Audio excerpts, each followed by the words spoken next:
Welcome to My Life, Tanya Applied with Rabbi Simon Jacobson, a journey into the deepest teachings of Torah and their application to our personal, emotional, and psychological lives.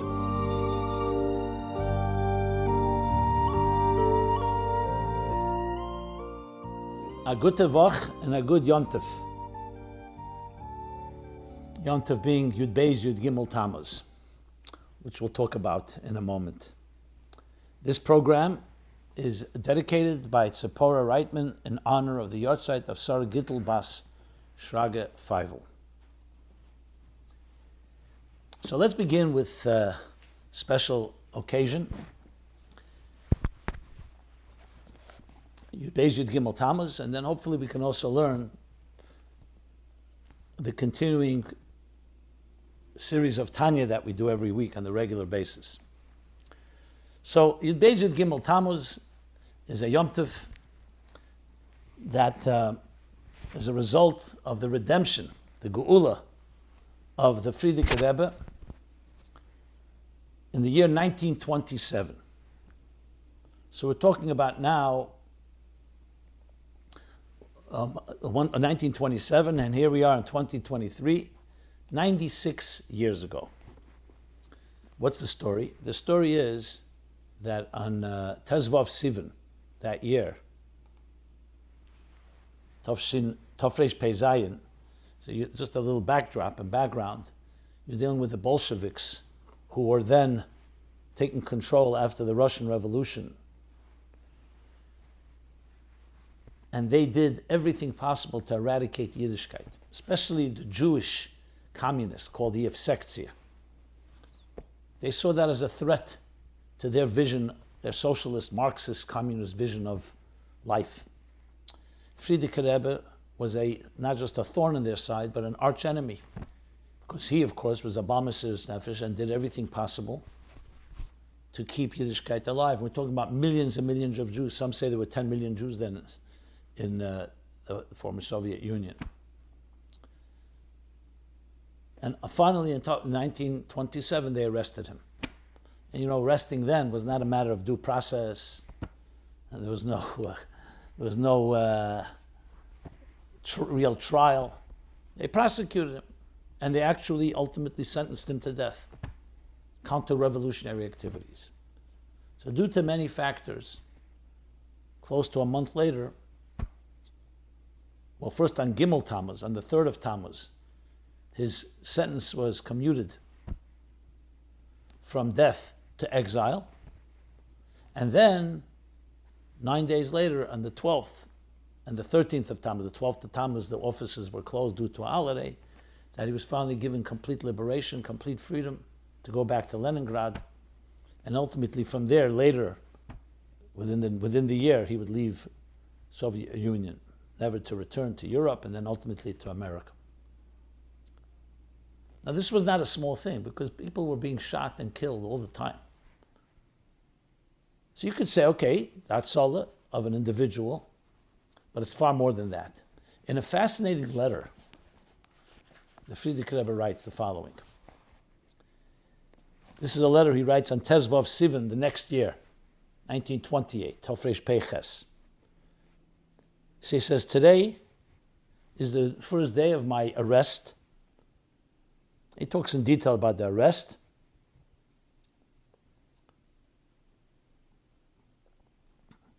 And then he says, till the first day of Parsha Matevo Elecha Yaakov, the Parsha of Balak, B'Shleisha L'Chedesh Tammuz, when then they forced me to go to exile in Kastrama for 3 years.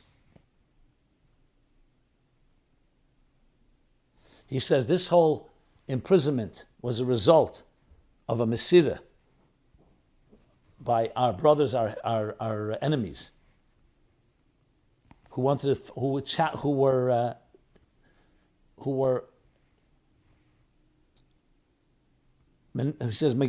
stood against everything about Judaism and Torah and mitzvahs. And they could not stand and tolerate any form of growth or blossoming of Sheshanis Yaakov, the spreading of Torah. And that's why they did everything possible to destroy that, including my arrest.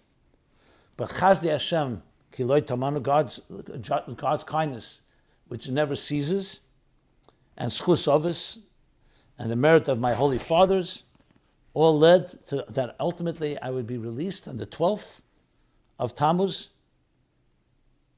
on the 3rd day of Pinchas, the Seder Hineni Nesin Lecha as Brisi Shalom, Geula Nitnali. That's when I received Geula, when I was redeemed.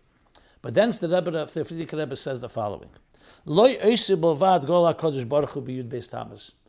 I alone was not the only one that was redeemed. Ki'im Games Kol Mechave Teiraseinu Hagdesha. All those that cherish Torah, Shemin Mitzvah, all those that keep the mitzvahs. V'games Asher B'Shem Yisrael Yechuna. And even those Jews that in their lives, the only thing that they define as Jew is because they're named a Jew. Why? Ki kol ish Yisrael mebli yischasav v'matzavi aproti b'shmiras v'kiyum mitzvahs. Because all Jews, libei tomim Hashem v'teiraseh. Their heart is complete with God and His Torah. Their heart is completely, sincerely connected to that. And therefore, since my redemption was not a personal one, because he wasn't arrested, the Frierdiker Rebbe was not arrested for personal reasons. He was arrested because of those that hated the spreading of Torah and mitzvahs. So therefore the redemption is also about everything about Torah and mitzvahs. The redemption of Torah and mitzvahs, despite the darkness and all odds. And therefore it's a redemption for all of us. If you think about what it means, it's a lesson in life to every person. You know, it's one thing when you're not challenged. You're not challenged and you're Shema Torah mitzvahs and you're connected and dedicated. Beautiful. But when there's a challenge, the question is, will you rise to the occasion? Or is the challenge going to be too powerful, God forbid? And it's called an asoyin, a test. We see by Avram Avinu, there were 10 tests that ultimately proved. Now, God didn't know that he was God-fearing, that he was a lover of God, Avram Oyevi. But it's also to prove within ourselves that we are capable, that we're connected, not just on God's terms, but on our terms. That's what the Klei Yoker and other commentaries explain. So there's a halacha that says that the two people have a contract, an agreement. And then somebody challenges the agreement. Shtar sheyotza lov irur. Someone challenges it. And it's upheld in court after review and after research that it is a legal agreement. No longer can you challenge it. What is the message? When a person is not challenged, you don't know how strong they are. When they're challenged and you come through it, you see a new door opens up. You see, I could be faced with darkness and darkness will not conquer me. I will vanquish it. What Yud Beis Tammuz demonstrated, not just for the Gavra, for the individual, the Frierdiker Rebbe and his Chassidim, it demonstrated that even a country, an empire, a formidable empire of millions and hundreds of millions of people, who stood up against one Rebbe and against all the Jewish people, Yud Beis Tammuz, the redemption demonstrated that who's more powerful. So therefore, from here on, there's nothing that can stop us, so to speak. If that could not stop Judaism from growing and Abatzas HaTorah and spreading of Torah from growing, nothing can. That's the ultimate lesson of Yud Beis Tammuz. As the Rebbe explains a number of times, that opened up a tziner, a trailblazing trail, a door for all of us, that no matter what difficulties we face, personally, psychologically, or even bigger challenges, Yud Beis Tammuz proves, the Geula of Yud Beis Tammuz, that Geula is on the way. And it's up to us to see it through. Nothing can vanquish us. And indeed, you see, 60, 70 years later, the Soviet Union, the Iron Curtain fell in the sense that there's a renaissance of Jewish life. Yes, there are challenges, and especially lately, but not in ways Jewish life thrives. No one would have believed that. Everyone thought we'd have to leave Russia and build life elsewhere, as was done so beautifully in so many places. But that in that very country, it should thrive. Because that's the power of Kedusha, and that's what Yud Beis Tammuz. And we see it now, perhaps more than ever. So on a personal note, we all have our challenges, but it doesn't come to that. We live in a country, whether it's the United States, or it's Israel, or anywhere in the world, There's no one passing decrees. No one's being arrested for being Jewish, for learning Torah, for teaching Torah, for sending our children to Jewish schools. Today our challenges are very different.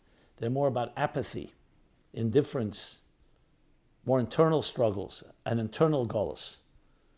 But Yud Beis Tammuz, like he says, Lo Eisi Bilvad, it's a geula for each of us.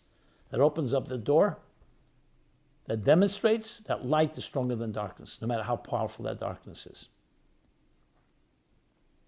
So Yud Beis Tammuz has a tremendous lesson in life in general, specifically to each one of us in our own personal way.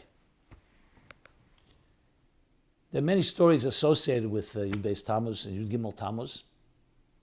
I'll just tell one. It's a famous one, but a very powerful one.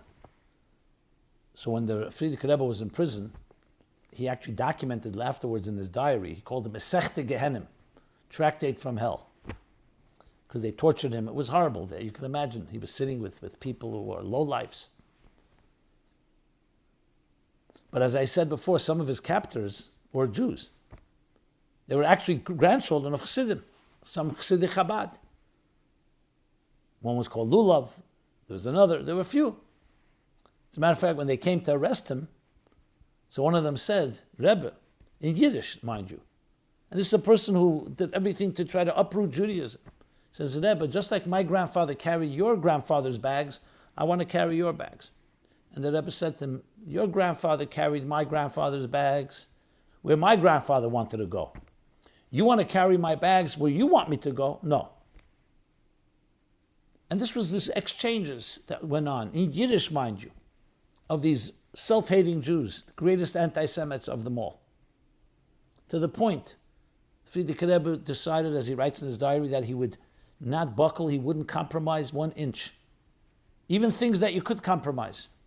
Because he said for his own spirit, he had to understand that he's standing strong, and that's what kept him going. So he refused to speak in Russian, he spoke in Yiddish.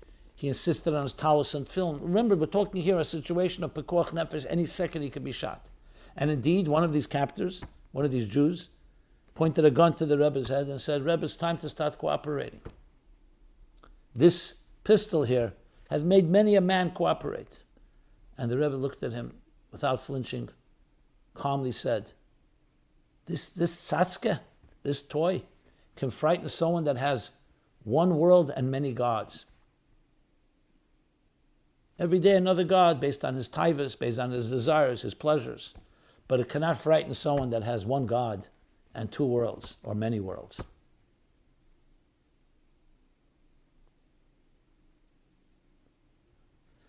It's such a tremendous lesson because the fact is when you put all your eggs in one basket, as they say in investments, diversify. Put all your eggs in one basket in material life. So if that's gone, it's gone. But if you have many worlds, 2 worlds, so yes, we all want to live in this world. We want to live a healthy life, a good life, a long life. But don't frighten me. You can't frighten me because I have one God that's always higher than all these worlds and is higher than this world. And it keeps a certain strength. The words of Rab Meir Primishlan, he says, when you're bound above, you don't fall below. This captor said to the Rebbe, we will see who will prevail. And the Rebbe looked at him and said, yeah, we'll see who will prevail over whom. Within weeks, that Jew was killed, which was the story with everybody. And within weeks, the Frierdiker Rebbe was liberated. And ultimately came out, despite all odds, came out of that godforsaken place, lived in Europe for a while, then left that, the Nazi ravaged Europe, and that hell, and ultimately came to the United States in 1940, and yes, rebuilt. I wouldn't be sitting here and teaching Tanya Applied and speaking about this were it not for that story, because it would have all come to an end. But it also gave that power. I never met the Frierdiker Rebbe. I was born much later. But the power of a person, Isha Lakim, a divine person, standing up to a Malchus Adira, to a tremendously powerful empire, and prevailing, that opens the door for all of us, and each one of us. Never be frightened, because we have one God and many worlds. So a good yontif on this Chag HaGeula. May we take this Geula and allow it to infuse our lives with that state of transcendence of an Eibishter, Hashem Echad, that's higher and more powerful than everything in existence, even the most powerful and formidable forces. Okay. So with that, a good segue, let's go and continue our journey in the life-changing Sefer HaTorah. So in the middle of chapter 13, this chapter, continuing chapter about the Benoni, and we've learned, and let's sum up what we've learned. And I summed up last week, actually, the different levels within the Benoni itself. There's the Benoni, let's call it in a conventional situation. There's the Benoni when he's learning Torah, even day and night. There's the Benoni when he's davening. There's the Benoni right after davening and its effect on us. So we're not going to go over that. That's for last week's shir. You can check it out at TanyaApplied.com, where all these shiurim, all these classes are archived, and many other resources there. Okay. But as he continues to talk about the Benoni, as I said, the Benoni, even if he learns Torah day and night,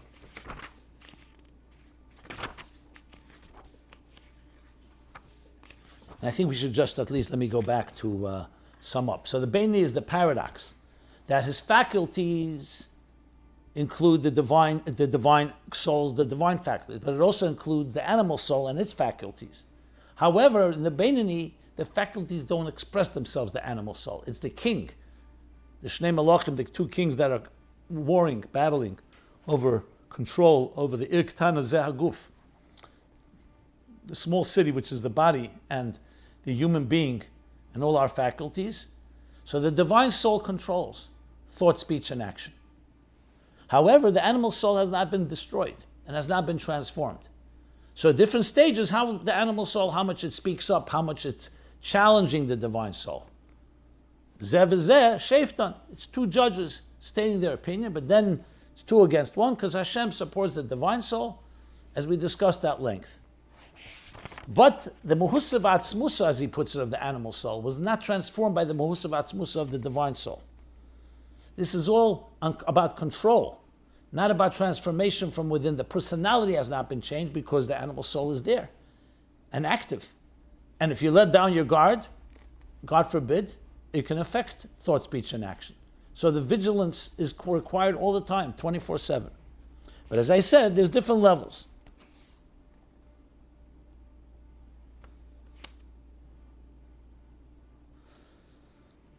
And that's the reason that a person, even if Kol Elam Kule, the whole world says to you that you're a tzaddik ata, you should look at yourself kirasha, not rasha, kirasha, like a Benoni.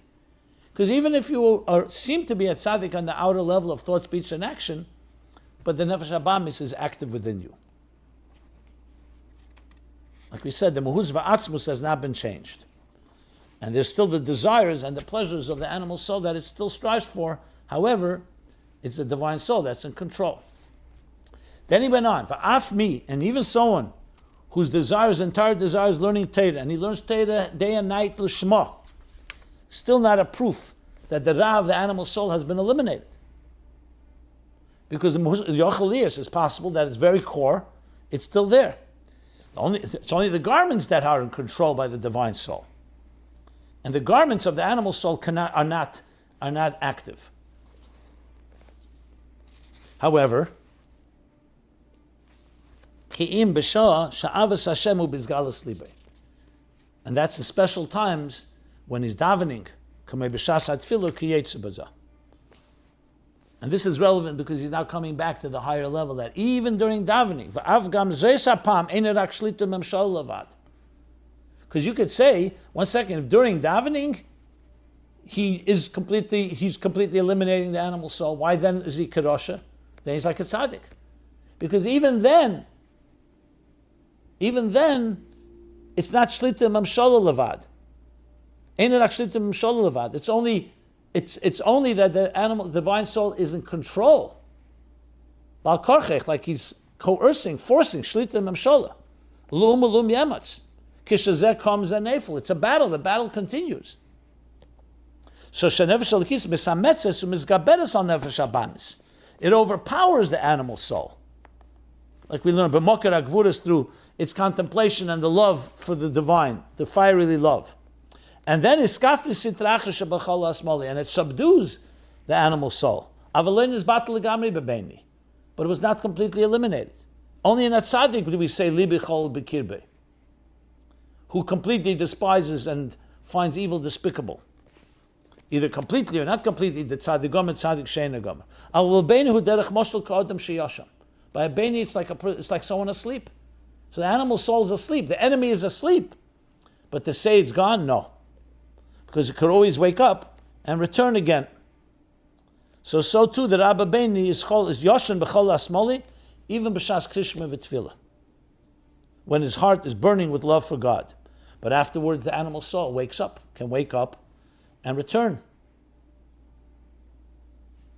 So now, where we stopped, so the next section is going to go back to what he spoke about in chapter 1. What about Rabbah? So till now, you could say, we talked about people, yes, the regular Beni, so to speak, the Beni when he's learning Torah all the time. Then you have even further the Beni during davening. But what about Rabbah? And Rabbah said, as we learned, he called himself Kabeni. Kamoya know that he said, like, I'm a Beni. Like we learned in chapter 1.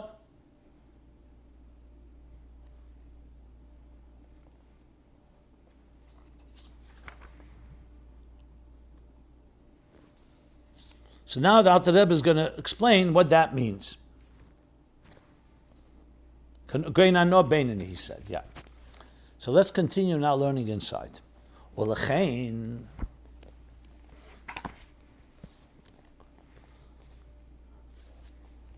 therefore, based on what we just learned, that even when the Beni is in the most inspired state during davening,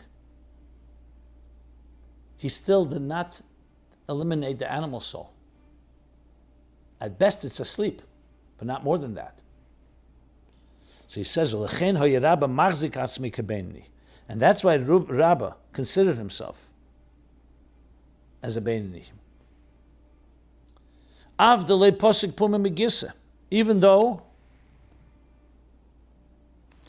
he had all the elements that would define a tzaddik, he did not allow his mouth to stop studying. That means le pasuk puma megirse. Ubeteres Hashem chefse yemim v'layla.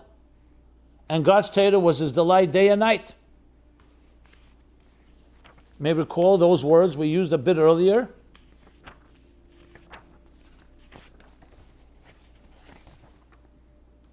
He said, "Af misha b'teres Hashem chefse v'yega b'yemim v'layla l'shma."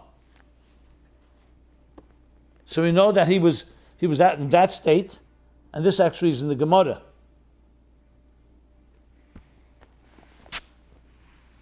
Pasuk Pum Begis in Gemara Bab Metzia, Pevov Aleph, 86a. Okay, so Torah is the light day and night. B'chafetze v'chasheke v'tshuka v'nefesh shekaka l'Hashem. Shekeko l'Hashem. So this is from Tilim Aleph Beis 1-2. What does this mean? And this delight that he experienced with a desire, fervor, and longing of a craving soul. Actually, that's the first statement was from Tehillim. Teres Hashem chavtzei yemim v'layla. This last part, b'chvetze v'sheka v'tshuka v'nefesh shekeka l'Hashem, is from Tehillim 107.9, Kuv Zayin Tes. Ba'ava Rabbah, with great love. So let's read it again.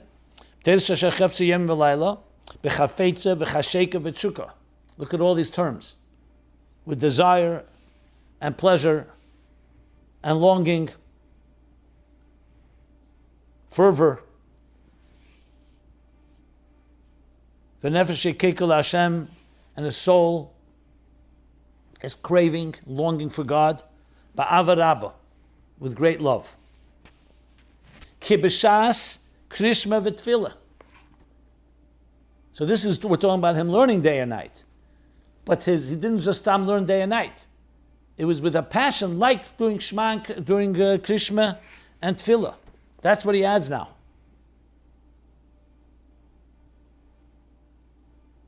Because till now we were talking about a Benoni earlier, about a Benoni during learning, he learns day and night.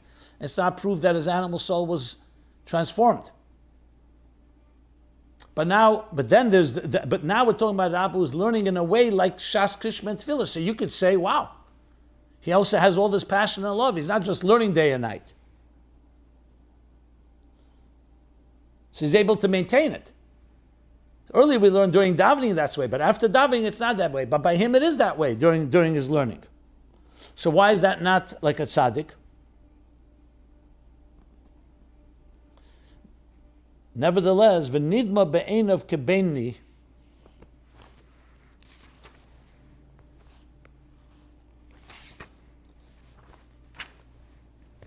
hamispal kol hayom. Nevertheless, based on everything we discussed, because the animal soul's elimination or transformation is a whole different level.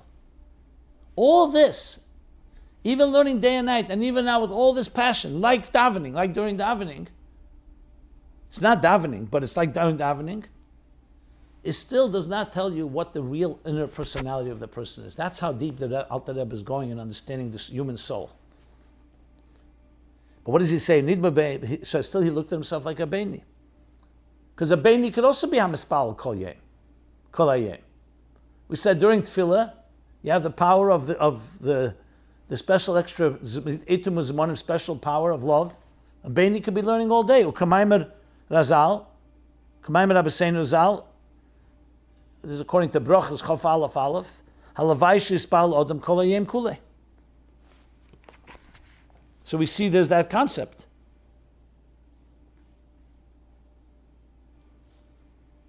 If only a person would spend the whole day in prayer. So that's what Rabbah was saying to himself. Even though I'm learning Torah, and it's Torah with deep love, but bottom line is, a Benoni could also learn and daven all day. And though davening is coming with the whole ava and the whole passion and the whole fervor, he's still a Benoni. That's the level that we're talking about, even this highest level. So, that's why the Alter Rebbe says that the ava is like passion of during davening. Because he wants to say, even if it has the mila of tefillah that we've been talking about. But a Benoni could also be davening all day. And as such,